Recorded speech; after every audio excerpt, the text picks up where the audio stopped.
পেয়েছি, কিন্তু আজকেরটা একটু অন্যরকম মনে হলো। পুরো কম্পন শুরু হয়ে গেল, মনে হলো যে বিল্ডিংটা পড়ে যাচ্ছে, এমন অবস্থা শুরু হয়ে গেল। সমানে কাঁপে। আমার মনে হয় মাথার ছাদ ভেঙে পড়ে দিবে। মনে হইতেছিল যে ফ্লোর সহকারে লড়তাছে, মানে দুলতাছে, এরকম একটা অবস্থা।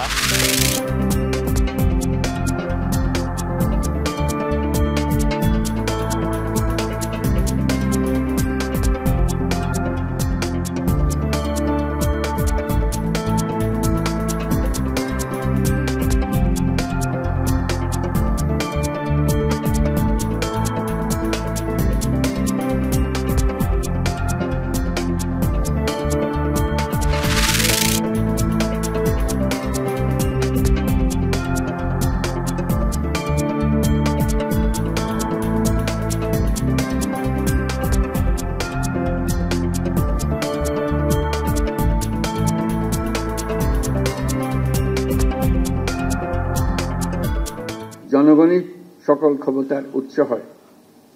বাংলাদেশ যেন বিশ্বের দরবারে একটা মানবিক ও কল্যাণকর রাষ্ট্র হিসেবে সমাদৃত হয়। প্রযুক্তি, অর্থনীতি ও সামাজিক উন্নয়নের ক্ষেত্রে উন্নত বিশ্বের সাথে তাল মিলিয়ে আমাদের এগিয়ে যেতে হবে। সেই লক্ষ্যে আমাদের তরুণ সমাজ যেন সম্পদের সীমাবদ্ধতা থাকা সত্ত্বেও মেধার ভিত্তিতে নিজ নিজ সৃজনশীলতার বিকাশ ঘটিয়ে দেশ গঠনে অবদান রাখতে পারে, আমাদের সেই পরিবেশ নিশ্চিত করতে হবে।